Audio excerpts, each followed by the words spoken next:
Welcome to Equity Happens, Strategies of Successful Investors. This unique program features excerpts from a day-long workshop and will cover many of the important concepts and mindsets successful investors are using to profitably invest in real estate. Whether you're a seasoned investor or just getting started, you'll discover key distinctions that can position you for success. Your host for the program is professional investor and talk show host Robert Helms. Robert is a highly successful landlord, investor, and developer. He teaches real estate appraisal and practices at the college level and serves on the board of directors for several companies. Co-founder of the Advisor Financial Alliance, a real estate investor development program, Robert mentors thousands of investors through seminars, mentoring clubs, and field trips. He is the co-author of the book Equity Happens, Building Lifelong Wealth with Real Estate, and the host of the Real Estate Guys radio program. Now, here's Robert to show you why real estate is a great investment vehicle.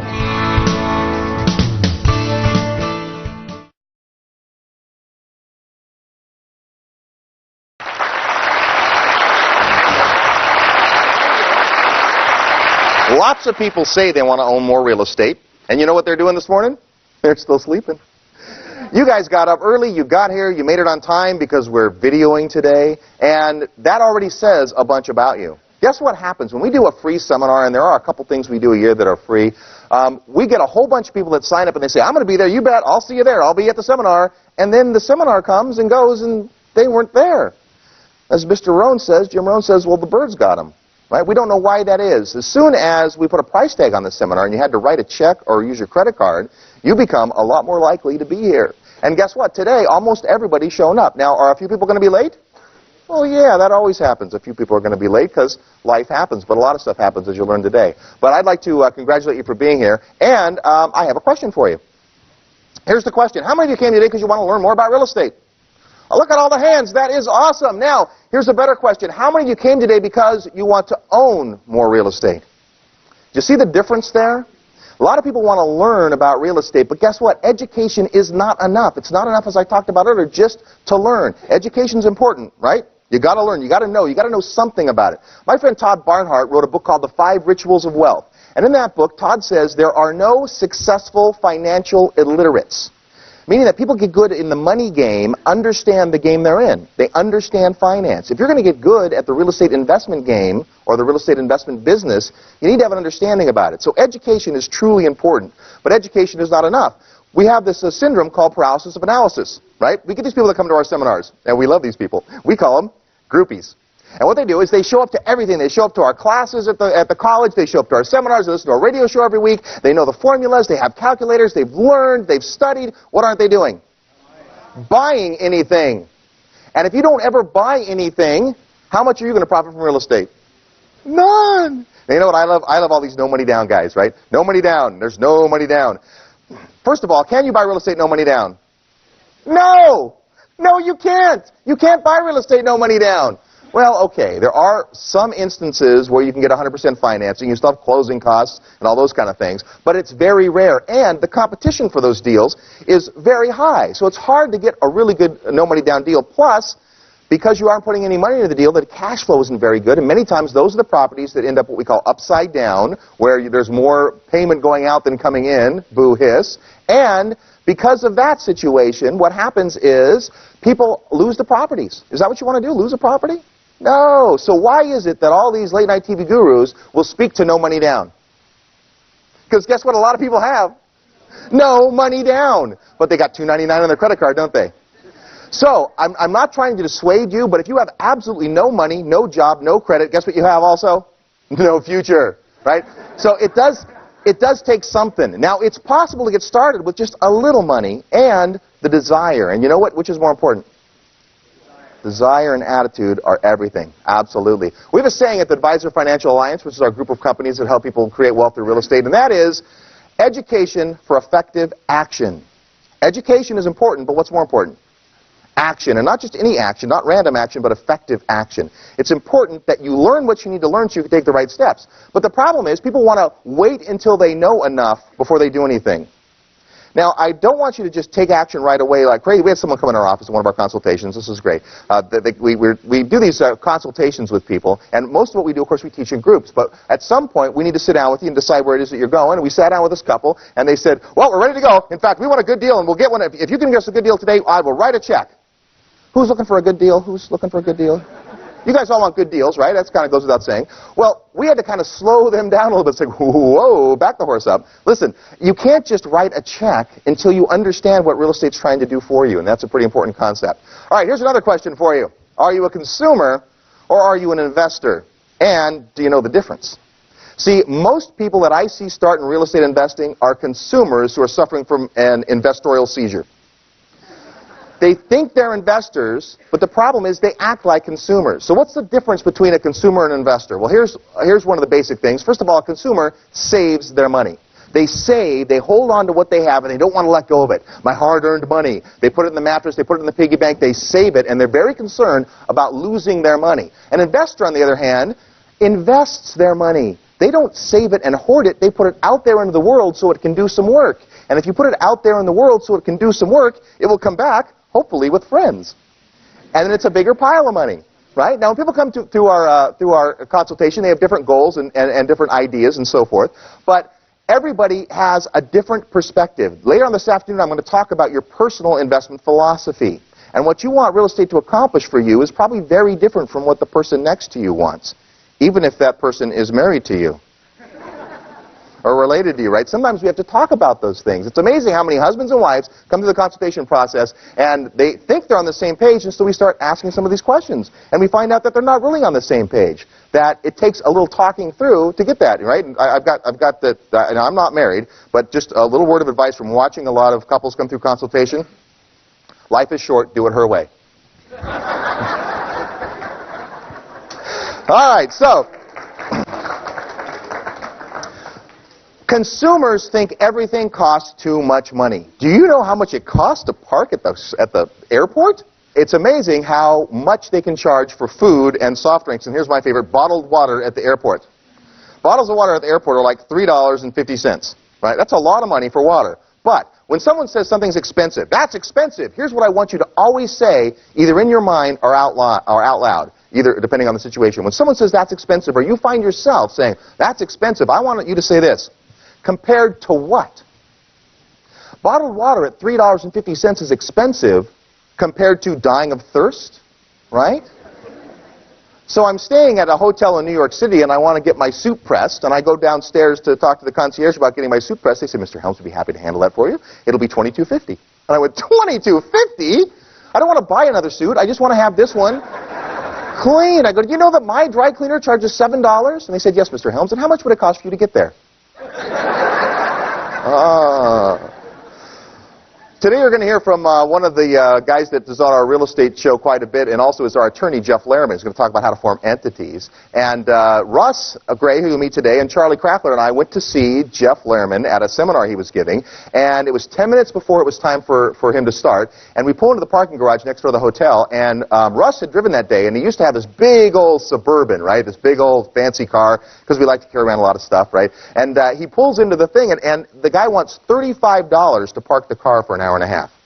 And we're like, $35? And all of a sudden, we all break into consumer mindset, right? Well, I know, we'll go around the street, we'll see if we can find a parking space, or maybe we can find a cheaper garage. And I'm going, you guys, the seminar starts in 10 minutes. Which is more important, us saving $5 or $10 in parking, or us being there before Jeff's seminar starts, getting a chance to say hello, meeting some of the people, and being relaxed in our seats when it starts? So $35 is expensive, but compared to what?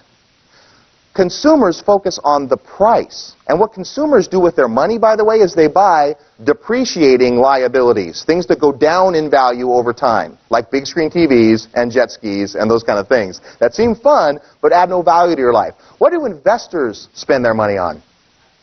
Assets, appreciating assets. We hope things to go up in value. So it's a difference. Now, if you get involved with our Foundations program, which is how you get in our mentoring clubs, you'll get to understand very clearly the difference between consumer and investor mentality. But I just wanted to touch on that a little bit. So let's talk about real estate. We're kind of positive about real estate. I don't know where you're at. Some of you already own income property. In fact, if you already own a property other than the house you live in, raise your hand. Look at all the people that are already profiting from real estate. Give them a hand. That's great. Now, how many of you own the home you live in but no other property? All right, you're building the American dream, and that's a great way. In the Bay Area here, where you guys are at, what happens? Properties go up quite a bit. We see people come to the consultation. Guess where the majority of their net worth and wealth is? In their house. And they think it's what we call hard-earned equity. What is equity? I'll give you the definition a little bit, but equity is the difference between what the property is worth and what you owe on it. So it's the part that is yours, right? And people think, I got my hard-earned equity. In fact, we did a flyer once for a seminar saying, come put your hard-earned equity to work. How hard did you work to earn your equity? You lived in the house. That's all you did. You lived in the house, and the house would have been valued. And in the Bay Area, that happens, right? Not everywhere. Houses don't always go up in value, do they? Okay, but here's what real estate can provide. Real estate can provide long-term profit, right? Mark Twain said, don't wait to buy real estate and wait. Time is your friend. In fact, time will heal almost any wounds when it comes to real estate. If you've made a mistake, if something didn't turn out right, there's a good chance that if you wait long enough, it'll take care of itself. And it's a great long-term investment. My dad, we call him the godfather of real estate. He's forgotten more about real estate than most of us will know. You'll get to meet Bob later on today. But Bob has lots of properties. He has this one property I'd like to talk about. It's in downtown San Jose. And Bob's reached a point in his life where he can have a property like this. This property is a 104-year-old Victorian. Now, I like Victorians. I think they're kind of neat. What's the problem with Victorians? Maintenance, a little expensive to maintain. But you know what? If you're Bob, you can afford it. So you have a nice property. And he's got this property, and every month it has positive cash flow of about $4,000. Meaning after he pays the mortgages and the insurance and the expenses and the taxes and all that stuff, he has $4,000 left at the end of the month. So every month, $4,000, $4,000, $4,000, $4,000. My sister and I and my dad go to Hawaii, and Dad is Mr. $100 bill. Right? He's like paying for all kinds of dinners and stuff. We're like, dude, what's with the cash? He goes, well, you know, the rent. He's got all this money coming in. So my question to you is, how many of those properties would you like to have? 5? 10? Would you be happy with 20? 100, someone says? Here's my favorite answer. All of them. Right? Because at a certain point, you want to have property that is generating cash, whether you're doing anything about it or not. So there are long-term profits to be made in real estate. That's a great story. Now, is that the best way to optimize that property of Bob's?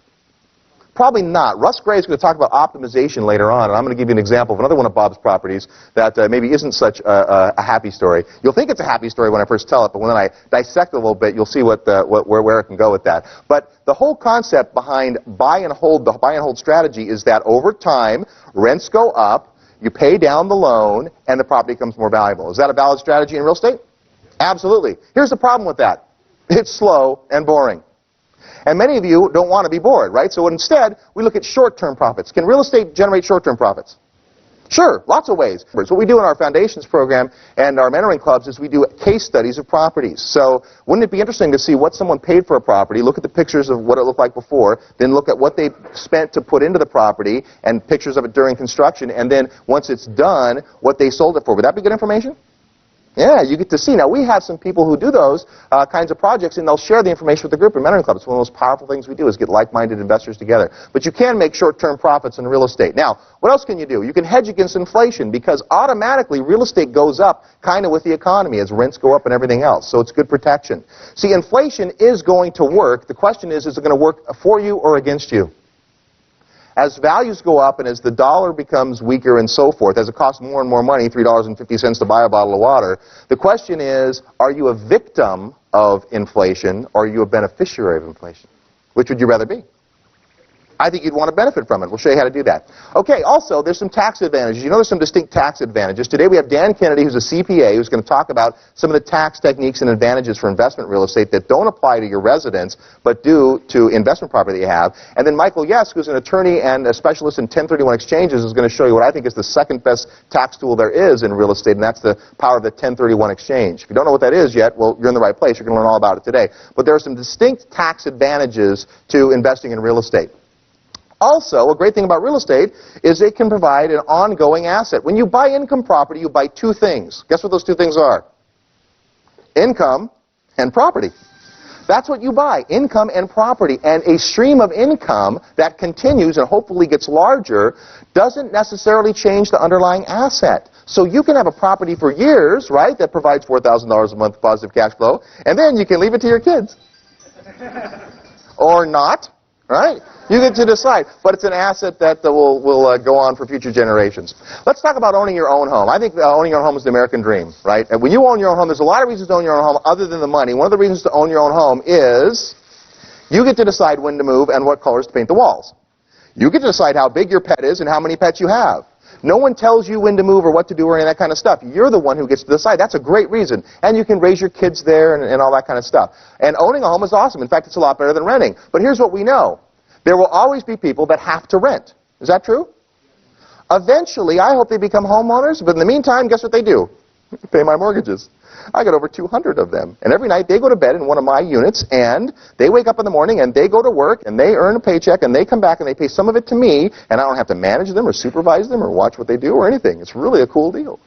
Now, Brian Tracy says most of life's problems do come with hair on top. So you've got to think about the whole aspect of landlording. And we have a whole seminar called Landlord Boot Camp, which is designed to show you the ins and outs of what it takes to be a landlord. Because if you're going to own income property, you need to understand rental law. Oh, yes, especially those of you in California. Because California is a very tenant-friendly state. Some of the other states we're in are very landlord-friendly states. Now, that's interesting, too. How many of you right now would not consider an investment outside of the state of California? There's a few hands, right? And that's a cover. It's okay. It's perfectly okay. Charlie Crackler, who you met earlier, Charlie's dad has a 20-minute rule in his personal investment philosophy. Charlie's dad, Joe, is a very successful investor, and he won't invest in property more than 20 minutes from his house. Well, guess what? Because he lives in Los Altos Hills, there's a lot of nice property 20 minutes from his house. But what's the problem for most of us trying to buy property 20 minutes from Charlie's dad's house? It's expensive, right? So you may want to look a little further than that. Some of the examples we use, for instance, we'll say a $200,000 property. And instantly, you people in the Bay Area go, well, where can you buy for $200,000? What is that, a mobile home? Right? But in some areas of the country, that's like a really, really nice house. We're going to show you some case studies today from some other areas. And you're going to see. But if you're not comfortable going to another area, then don't. 2 years ago, I did not personally own a single property outside of the state of California. Today, without selling hardly any of my California property, I own far more property outside of the state of California than in, because my philosophy is this: live where you want to live and invest where the numbers make sense. Live where you want to live and invest where the numbers make sense. Is owning better than renting? I think owning is always better than renting, and so we want to encourage people in home ownership. Most of the wealth in America is either made or held in real estate. If you went out tomorrow and you made a killing in the stock market overnight, how many of you would invest some of that money at least in investment real estate? A lot of hands. Now, if tomorrow you went out and via investment real estate you made a big chunk of money, how many of you would go out and buy stocks? Not a lot of hands, but the stock market's coming back, isn't it? We'll talk about that in a minute. All right. So the question that we get a lot of times at the seminars is, well, I don't own a house yet. Let's see the people in the room, we haven't done this one yet, who don't own any real estate. You don't own any real estate. Go ahead, raise your hands, be okay. Now, you people have the advantage. You have the biggest advantage because you don't have any bad habits yet. Seriously, people that we get people that are, I've owned property for 20 years, and they think that they know it all because of that. Let me talk about your mind for a moment. Your mind can only be in one of two states. Number one, your mind can be in judgment. Yeah, what is all this stuff? What are these fancy, fast-talking guys trying to tell me? Right? That's judgment. Or your mind can be in curiosity. It can be open. And the mind is like a parachute. It only works well when it's opened. So if you're curious, well, I wonder if I could make that work. We've seen successful investors who have done very well in the past do extremely well in the future by changing their thinking a little bit. Right? Albert Einstein said that a problem cannot be solved at the same level of thinking that created it. And so the way that we get to the next step or the next level in any area of business or investment is to think a little bit differently. One of the best ways to think differently is to get around people who think differently. And then finally, tenants are our clients who want to remember that all the time. In Landlord Boot Camp, we talk about treating clients well, because they are clients. They aren't your pains, they're your gains, right? Tenants are the people that make money for you because they're paying your mortgages, and we like that. All right, so let's take a look at what's in the news. I always like to see what's going on and in the economy, and it's always fun to see that. So let's take a look for a minute at what's going on in the news. I kind of prepared some of the articles that I've been reading lately, and I got to tell you, a lot of people in the office have put some of these things on my desk because they know I like to do this. Here's one that came out a little while ago, and this is a big article in the paper. Many of you saw it. It says that most young Americans are not putting away enough for college, right? They aren't able to put away enough money for college or to be able to buy a house. Anybody relate to that? Here in the Bay Area especially, it's so expensive to live. One of the problems in buying a property is saving up the down payment. Would you agree? Right? But you buy a $500,000 house, which here where you guys live is 3 bedrooms, 2 bathrooms, 1,400 square feet, run down, 35 years old on 5,500 square feet. That's $500,000. Do you realize how crazy that is? Right? We go to other places in the country and they just can't believe the prices that people pay here. But those are the kind of properties. So it's hard to save. If you had to save 10% down, $50,000 is tough to come up with. Well, you know what we found in going to other areas? Let's say you go to an area where the average purchase price is $200,000. It is just as hard for those people to save $20,000 as it is for you to save $50,000. It really is. People tend to think that in their area everything's different, but it's not true. It's just all relative. So there's an interesting article. Here's one that came out, and this is, let's see, when is this? This is, today's paper. Couldn't find anything more current, sorry. Jobs report, Intel forecast sends stocks lower. Stocks are down again. The stock market is very interesting. We like to beat up the stock market because it's so easy. I'm fortunate, personally, I do have a small fortune in the stock market because I used to have a big fortune in the stock market. But we're in the walking wounded here in Silicon Valley, right? But interesting, this is an article that came out about a month and a half ago. Check this out. Insider selling of stocks rings warning bells. By one measure, Silicon Valley insiders, those are the executives and directors who run local companies, sold $170 worth of their company's stock for every dollar that they bought between June 1st and September 30th this year. So between June 1st and September 30th, the people that run the Bay Area companies, and should they have a little idea and insight into where it's headed? They sold $170 of their stock for every dollar they bought. Does that scare anybody? It's like, come on, you guys, the market's going up. Yeah, it's going up. Yeah, it's going up. Quick, sell, sell, sell. Right? And who gets stuck? We all get stuck. And here's the scary part. It's happened over and over and over again. And we still like little sheep to be slaughtered. Walk up and invest. Right? I mean, I bought Cisco when it was 65. And it'll come back in 300 years. Right? So people that, I love this one. I'm waiting for my stock to come back up. That's a good one. Right? I mean, maybe some stocks are coming back up, but there's a lot in the news about that. I mean, this is another one. This was in the paper last week, and it said that the 2 top executives at a company, one of them sold stock worth $2.57 million, and another one sold stock worth $1 million. This guy took stock options, bought almost 200,000 shares of his company's stock, and sold it instantly. Guess how much he still owns of his own company stock? 1,000 shares. He kept 1,000 shares. He just sold 200,000. What does that tell you about what these people think? Here's a great one, Smart Money Magazine, if you saw this article. There's Warren Buffett. What's Warren Buffett doing? Nothing. Putting his money in cash, right? Warren Buffett, best investor there's ever been, right? Well, the article in here talks about home prices. What's next for home prices? The dreading housing bubble hasn't burst. Not yet, anyway. The housing bubble's on the way, isn't it? Who's scared of the bubble? I got a clue for you. There is no bubble. There is no bubble. I'm going to prove that in just a minute. Anyway, what this finally says in this article is, relax, though, because all of the indicators, you can exhale, I can't, but it says you can exhale now. While home prices are no longer headed towards the stratosphere, they're not likely to come crashing down anytime soon. Interest rates are still low, economy is still showing signs of life, and tight housing inventories are still the rule in most marketplaces. Right here in your marketplace, what's housing like? What's the housing market like right now? It's going up, right? It's going up. Houses are selling. We've seen multiple offers again. Multiple offers on property. Yeah, absolutely. So it's pretty good. We've got, stuff that's going on. It's not a crazy, crazy seller's market where you can put your house in the market and sell it in 10 minutes, which, by the way, is never a good market, even when you're a seller. You think it is, right? Anybody sold a house in one of those markets? Remember those? They're putting the sign out, and then they have to go back to the truck and put the sold sign on, right? Because that's how fast, multiple offers and all that. The problem with that is even though you might get a higher price for your house, in about a year or 2 years, you'll have a new title, and it will be defendant. Because you sold a house, and they waive their inspection contingencies, and they waive their appraisal, and all the stuff they do in a hot market, and that comes back to haunt a lot of people, so be careful about that. Well, here's another topic in the news. A lot of little stealing. We've heard about the mutual fund scandal, right? SEC says mutual fund scandal is growing. We've got mutual fund firms have reason to fear injection. It's okay, you don't need to see all these. There's just dozens of them. Mutual fund mess casts cloud over investors. Here's one. Morgan to pay $50 million in their fund scandal.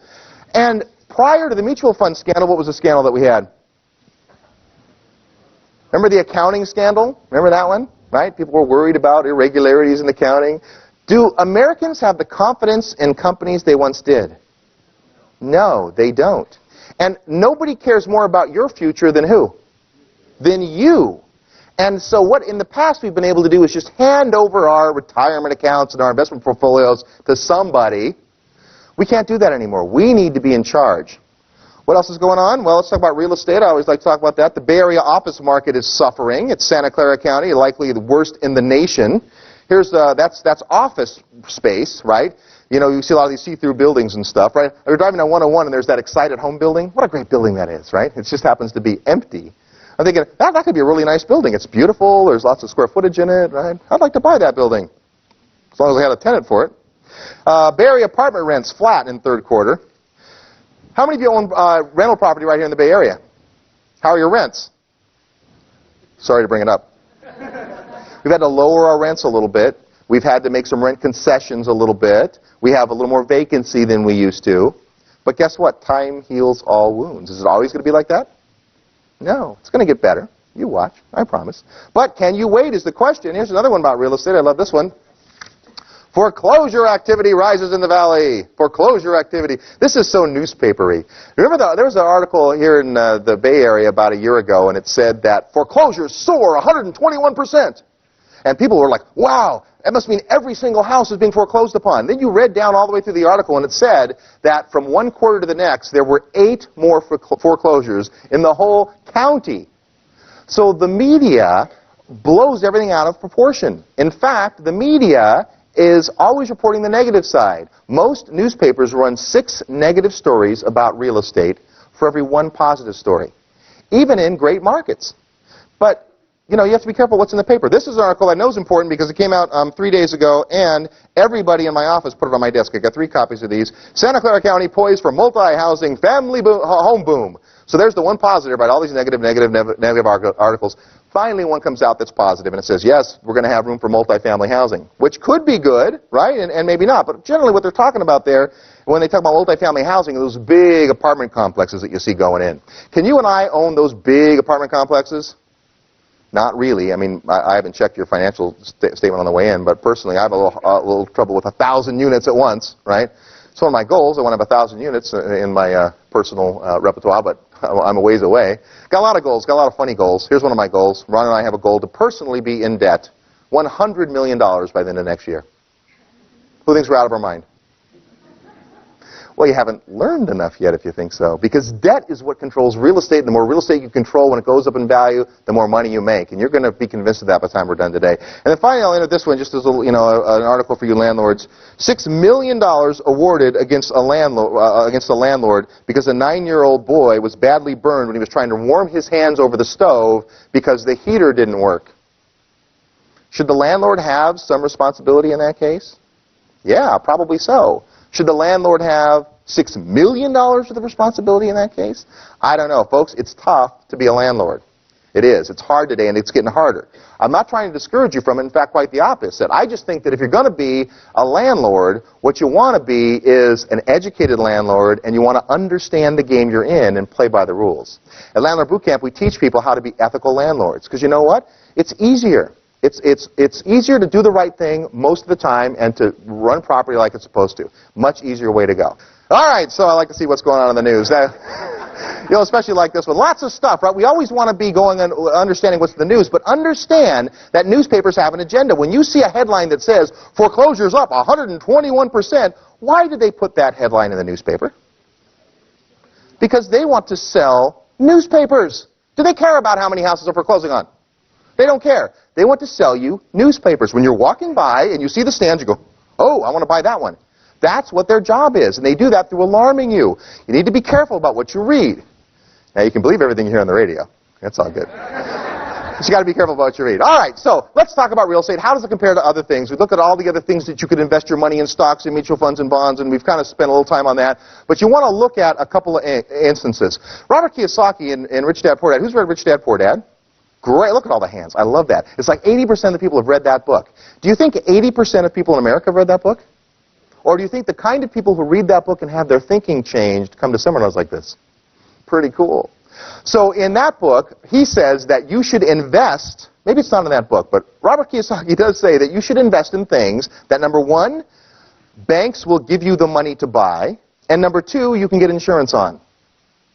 If a bank will give you the majority of the money, 80% of the money, to buy the asset, and you can get insurance on it, then it makes good investment. So ask yourself, how many of these things will the bank give you money to invest, the lion's share of the money, in fact, and let you have insurance on, unless it's already insurance. So why is real estate best? Let's talk about the reasons I think real estate is best. There's a whole bunch of them. Today you'll learn about the 4 ways that we make money in residential income property. But the first one, and the big one, is appreciation. Here's what happens to real estate. Properties go up over time. They become more and more and more and more valuable. And we've seen this happen. Now, how much do you think, on average, in the United States, how much do properties increase in value every year? 6%? 5%? 5 here? For years, I've been saying, 5 or 6%. Well, that was good enough for me, but it wasn't good enough for Russell's spreadsheet Gray. So Russ went back and researched this and figured out that from 1968 to 2000, the average increase in value was 6.19%. So 6.19% is the average. Well, that seems about right. But wait a minute, what does the stock market increase on average? Don't count the last couple of years, but on average, what does it go up? 11 to 12 to 15%. It goes up more. Well, Dolph DeRoos in his book Real Estate Riches said you can't really compare, because when we're talking about the stock market's performance in the last 60 years or whatever, they talk about like the S&P 500, which are the top 500 stocks. If we gauged real estate by the top 500 properties, how's it going to do? Much better than the stock market, but we don't get to do that. We get to do it as a whole. And as a whole, real estate goes up 6%. So isn't stocks a better investment? Well, no, because we've got a lot of cool stuff that goes on. In fact, one of the great things about appreciation is that as time goes on, you have more and more and more of the property that belongs to you. That's what we call equity. And the truth, and one of the great truths in America, one of the best things you're going to hear today is that equity happens. Equity happens. As time goes on, that is what happens. You get more and more equity in your property. The only question is, will it happen to you? If you don't have any property, it won't. What is equity? Equity is the difference between the market value of a property and the loans against it. So I bought the property for $250,000. I put down $50,000, and I get a loan for $200,000. If the property goes up to $300,000, I have another $50,000 in equity. If it goes up to $350,000, now I have $100,000 in equity. $100,000 in equity. Now, your initial equity deposit or down payment, that counts as equity too, but you've already put that money in. But that's what equity is, and so equity will continue to happen, and I think you'll be convinced of that after today. So appreciation is one of the great things about real estate. It goes up. Does all houses appreciate? No! I was driving through Topeka, Kansas one night, and there's a billboard on the side of the road that says, "Are you tired of looking at 3-bedroom homes in the 50s? I thought, yeah, exhausted of that. And they had as a new housing development, and they started at like $47,900 was their starting price. And I actually went to, not this development, but another development where the house was real nice in Topeka, and it was in the April, May kind of time frame. A little hot, but it was nice, Anyone from Topeka? I beat up Topeka a lot, only because it's fun too, and it's not the end of the world, but you can see it from there.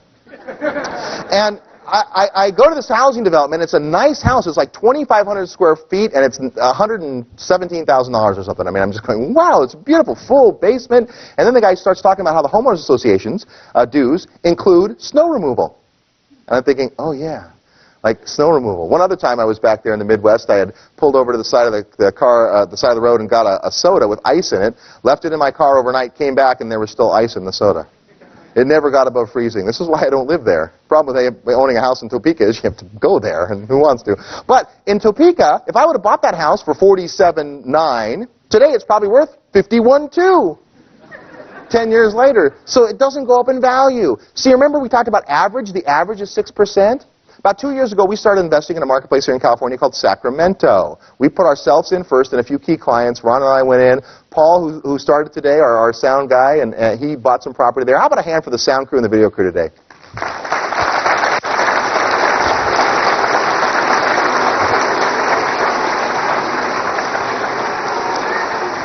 All right, well, they're not that good, but they're talented.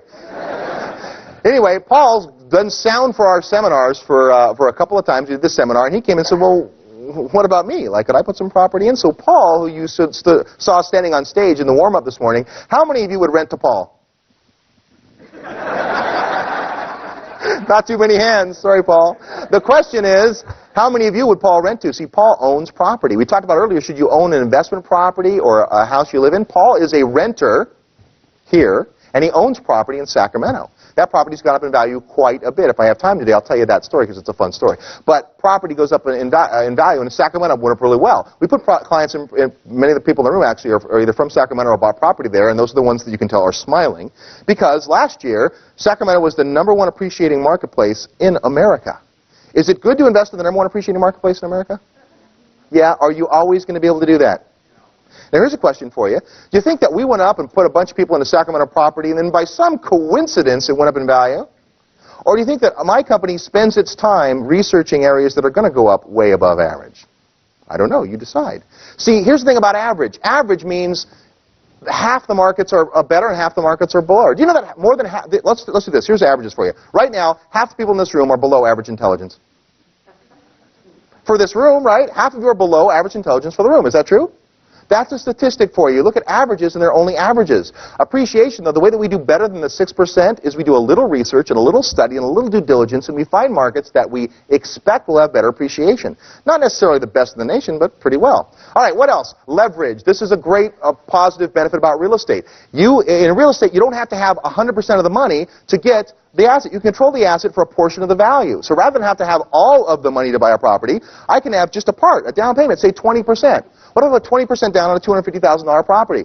$50,000 controls the asset. Now, if the $250,000 property goes up to $300,000, how much of the $50,000 in gain does the bank get?